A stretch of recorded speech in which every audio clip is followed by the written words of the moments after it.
I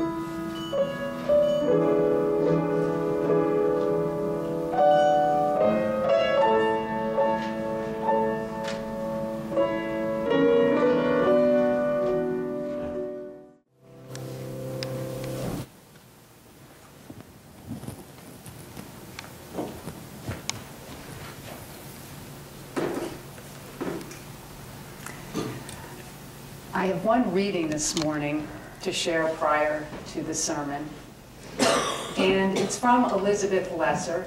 She's the founder of the Omega Institute down on the Hudson River, author of a couple of books, and she posted this on Facebook a week ago.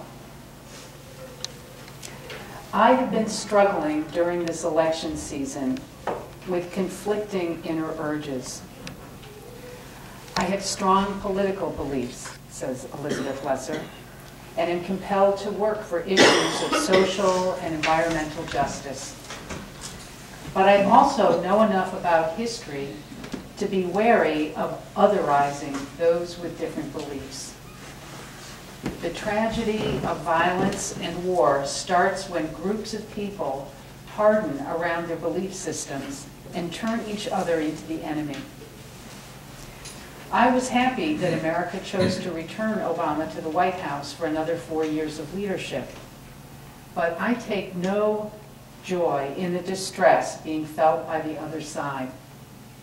Most of the people who did not vote for Obama did so for valid reasons that need to be respected.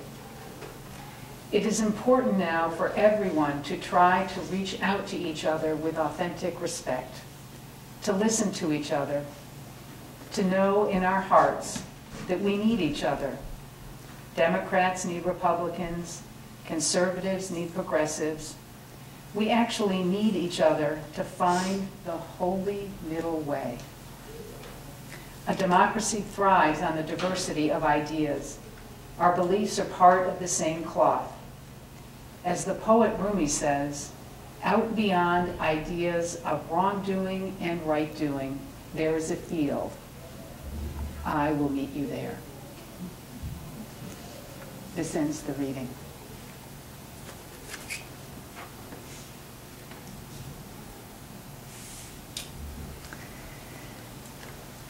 I don't know if you knew this, but dinosaurs roamed the earth while humans were here. The earth is only 6,000 years old. My sister Lynn believes this. She is a conservative Christian, homeschooling mother of 5, anti-choice, anti-same-sex marriage. Me, I'm a Unitarian Universalist, interfaith minister, progressive in my political thinking. I'm married to a woman, and I have no children, other than the 4-legged variety. Clearly, Lynn and I should be self-righteous enemies. And yet, I'm going to share a story with you about how humility, this month's theme, led me to Elizabeth Lesser's Holy Middle Way. How I, over time, ended up with dozens of born-again Christians in my living room, along with dozens of gays, together, multiple times, talking in civil tones. It's a story from a few years ago that changed my life, and it might change yours as well. There's a line from the folk group, the Indigo Girls. Maybe you're familiar with them. They have a song with a line that goes, "There's power in seeming certain." That's how I was raised, seeming certain, and thinking about the power in seeming certain. Capitalism was good, communism bad, democracy good, autocrats bad, men in science, women at home. Even as I became more liberal and feminist in the 70s, in the era of Gloria Steinem and Betty Friedan, there was still that power in seeming certain. I had a stridency to any of my new beliefs. I zoomed from black to white and white to black, with barely ever a pause in the middle gray zone. That would have felt weak to me. Certainly, there was no place for humility.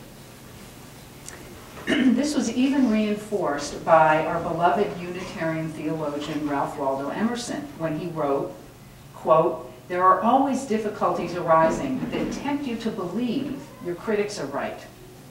To map out a course of action and follow it to an end requires some of the same courage that a soldier needs. Peace has its victories, but it takes brave men and women to win them." End of quote.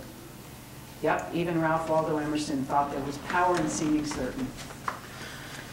Well, this is a long way of saying that I was really poor at embracing my enemies. Mocking them, dismissing them, outthinking them, putting them down, sure. But understanding them, not a chance. They felt worthy of pity, not curiosity. So how does this relate to my sister? Why do I feel really downright passionate about humility as a virtue and embracing our enemies as a way to grow spiritually? Well, about 15 years ago, when I belonged to First Unitarian in Rochester only a couple of years, I was living a really comfortable life. I was married, owned a home in the upscale suburb of Pittsford outside of Rochester. I had a busy consulting career, good health, 2 fabulous dogs. I'm embarrassed to admit I was even a little smug feeling about how I had earned and deserved this kind of a safe life. Then, over the course of about 2 years, pretty much everything unraveled. In my early 40s, I left my 20-year hetero marriage for a woman.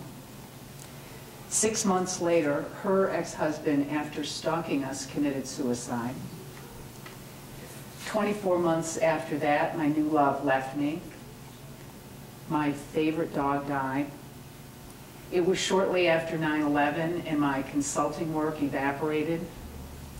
My dad, who I worshiped, began his slide into dementia. The universe really clobbered me. And I look back now and realize I had 2 choices. I could become bitter and closed-minded, which is what I really wanted to do, or I could be humble. I chose the latter, and it's a much harder route. This gift of humility is one I'm going to recommend to you today as a first key to embracing and even loving your enemies. Because here's how it played out for me. I was fortunate. I had a lot of support, including my church at First Unitarian. But oddly, one of my biggest anchors was my sister Lynn. She really had been, until that time, one of my enemies. Not kind of the standard one we think about, but the kind that you just feel better than. She's 2 years younger than I am, and we were close in our childhoods, but we had drifted apart for all the reasons I mentioned when I started. I had done more than my share of eye-rolling at her.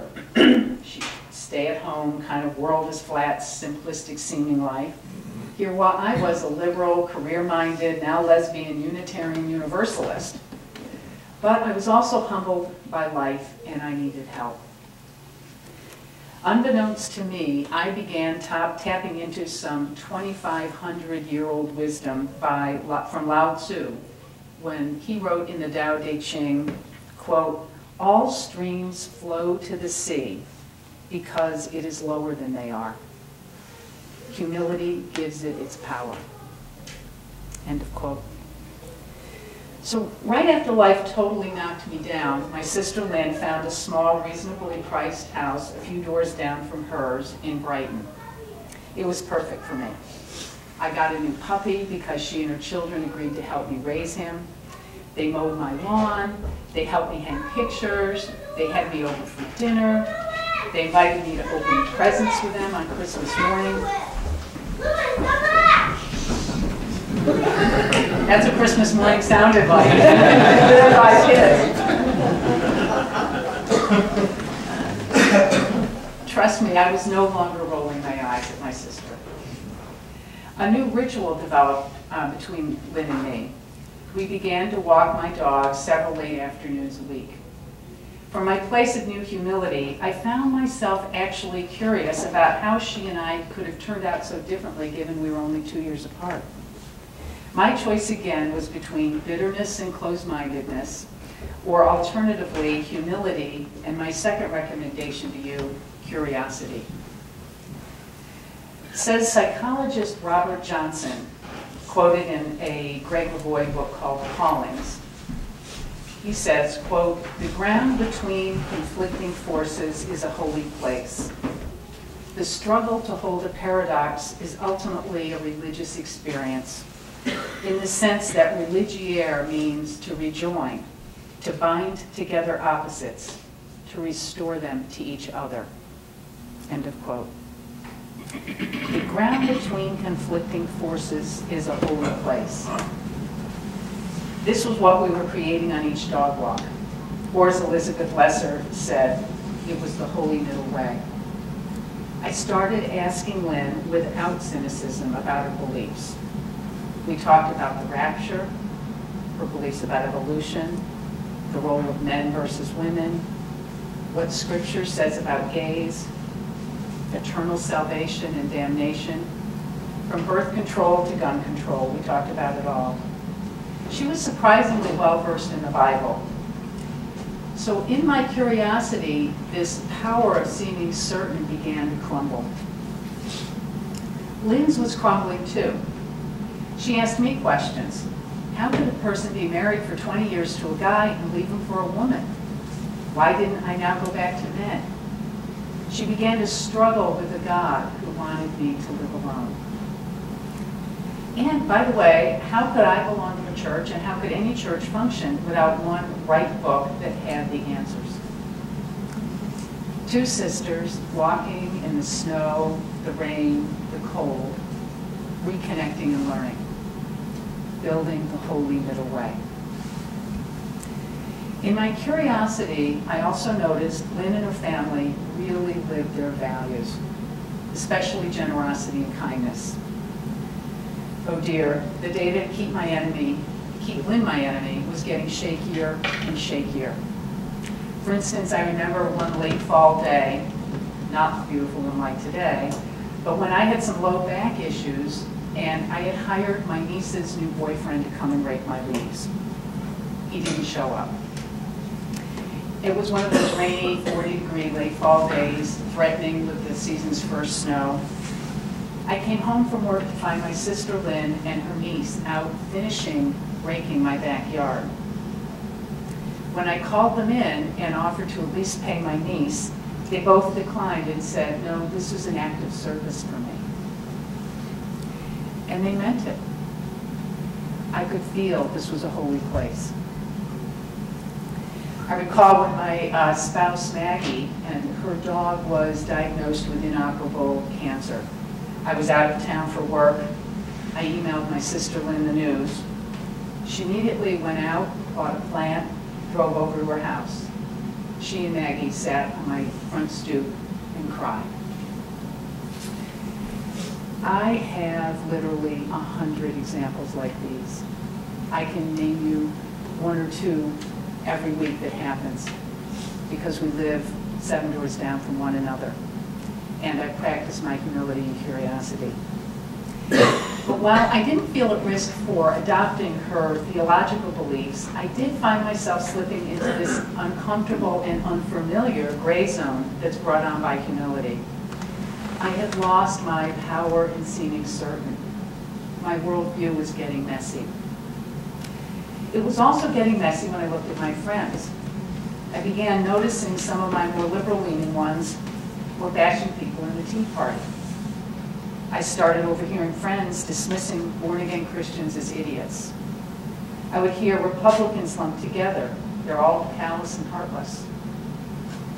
I'd been hearing these comments for years, and truth be told, I probably had said more than my share of these kinds of comments. But now, like it or not, I had drifted into a place of seeing multiple truths. This was my family they were talking about. So point number 3 this morning, don't fight or flee. Instead, embrace the messiness. In true you fashion, I began to ponder, how could this kind of relationship be brought to more than my sister and my experience? Weren't we a microcosm of a larger, messier societal dilemma? Didn't Francis David, the early 16th century prophet of Unitarianism, say, quote, "You need not think alike to love alike"? So I still remember the aha moment one Thanksgiving dinner afterwards when I was loading the dishwasher at my parents' home. Why not sponsor some small dialogue circles between gays and evangelical Christians? If it worked around the Thanksgiving table, why not a broader audience? My introverted sister blanched. Then she gradually but hesitantly caught my enthusiasm to give this a try. Now, I must admit this wasn't a totally new idea. Recently, at First Unitarian, with Reverend Scott and Reverend Karn, we've been exposed to the deep soul listening of Parker Palmer. That's become the hallmark of our Soul Matters groups and our Wellspring groups in Rochester. Could this kind of thing work between gays and evangelicals? No one thought so. People said things like, "Are you kidding? Your house is going to blow up," and other similarly supportive statements. We went ahead anyways. Lynn found 4 evangelical women from her Bible study group. I found 4 other lesbians, both from my golf league and from church. We had a neutral facilitator who was neither gay nor evangelical, but was a member of First Unitarian and is a member of First Unitarian. We sweated over the specific rules. You had to be willing to meet for 2 evenings. You had to be willing to tell your coming out or your coming to Jesus story. I brought the original list. It's getting a little yellow. A couple of the other ground rules we had were, I will respect other participants' stories by listening with an open heart and a curious spirit. I will not attempt to dispute, fix, or advise in recognition of the validity of each person's journey. I won't debate theological issues, since we are not here to change people's religious views. Everyone was nervous. Lynn, me, our facilitator, the participants.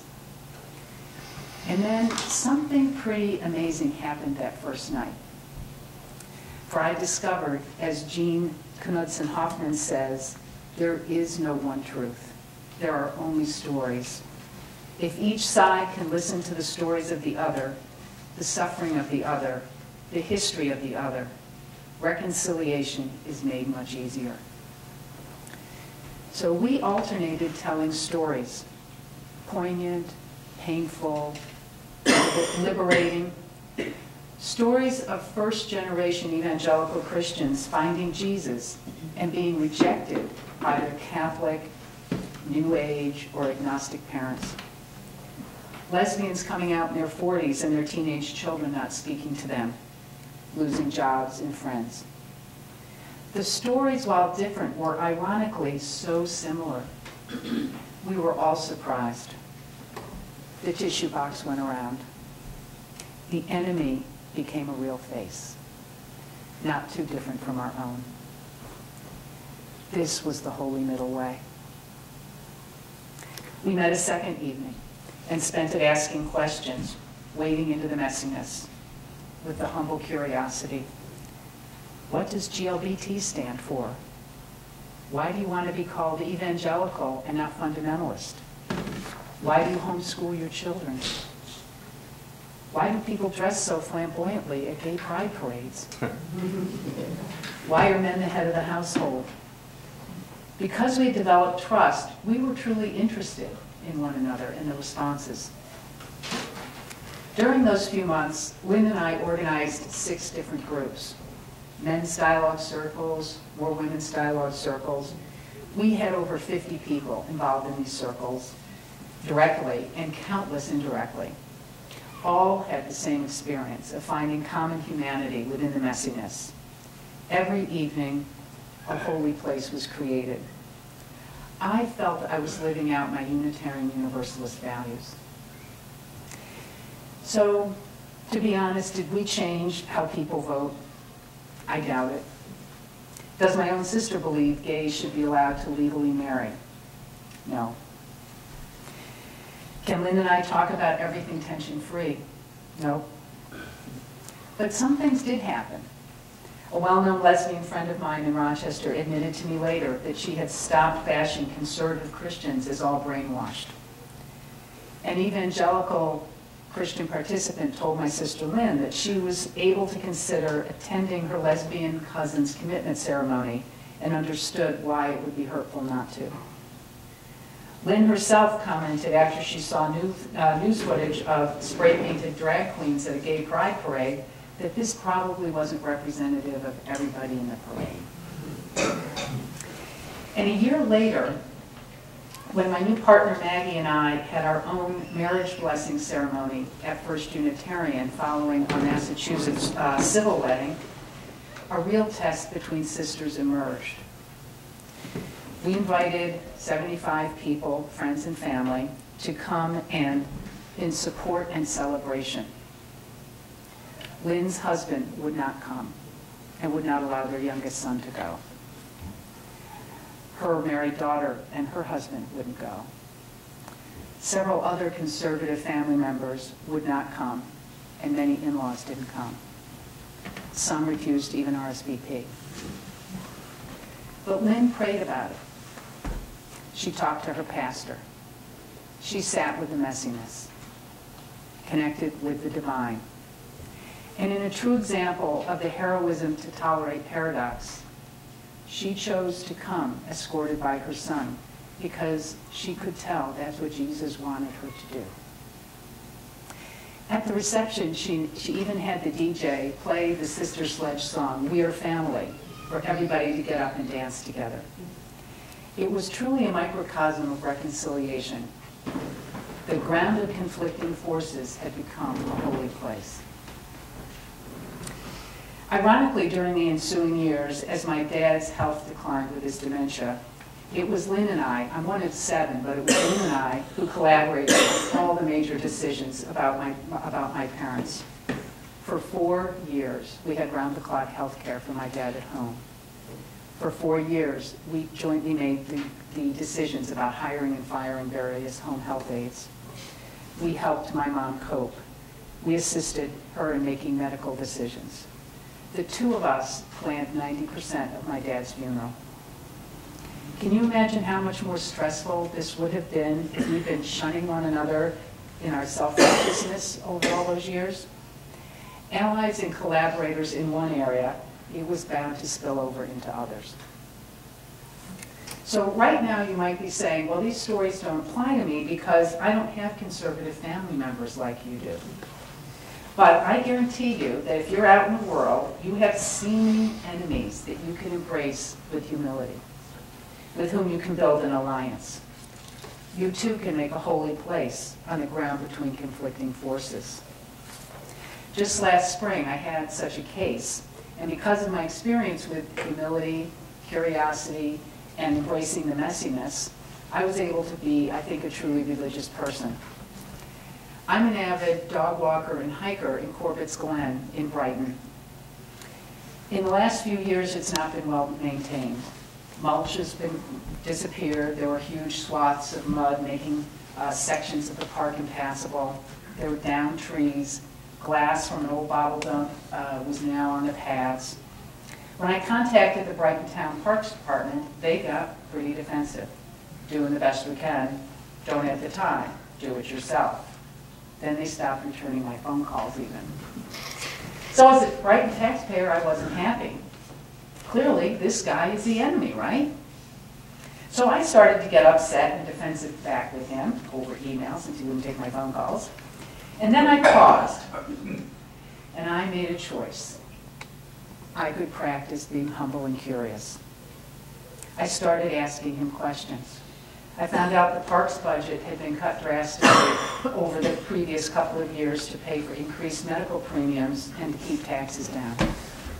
The department had only 4 full-time people to manage all the town parks.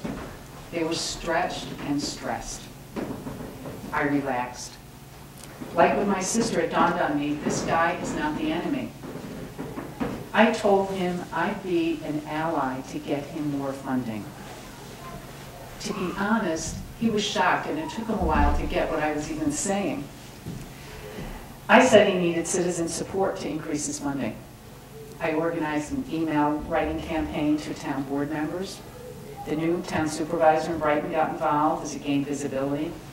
We praised the park department for their hard work. This is something you wouldn't do for an enemy. In August, several of us went to some budget hearing meetings. We didn't speak, we just went.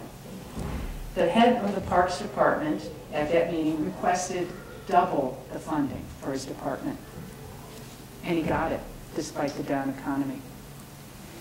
Meanwhile, before this funding even kicked in, it doesn't kick in until January, over this past summer, the park was mulched, the mud sections were stoned and repaired. Town board members were saying they had no idea how badly the funding had been cut to Corbett's Glen. And my enemy became my ally. I found another place in the world to build a holy middle way. So if, as religious Unitarian Universalists, we want to see change in this life, cultivating our seeming enemies is a must. How do we create this holy space and holy place and holy middle way? Humility, curiosity, and embracing the messiness. These are virtues for cultivating our perceived enemies in an intricate world. In closing, I want to quote well-known Unitarian Universalist minister Rob Hardy's from All Souls Church in Washington, D.C. He said, "If our world is to survive in all its contradiction and complexity, it needs more people who are capable of loving it in its entirety. Learning to love contradiction is no small thing. It amounts to a fundamental spiritual imperative for our time." So, amen to Rob Hardy's, and amen to this humility to embrace our enemies. May it be so.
Join us for worship every Sunday at 10 a.m. at the Unitarian Universalist Church of Canandaigua, a welcoming congregation. We are located at 3024 Cooley Road, 4 miles west of South Main Street, Canandaigua, just north of the intersection with Routes 5 and 20. Look for the blue signs just before the turn. Your comments about this program or questions about the church are welcome at 585-396-1370 or at our website, www.canandaiguauu.org. Producer and editor, Daniel Brigham.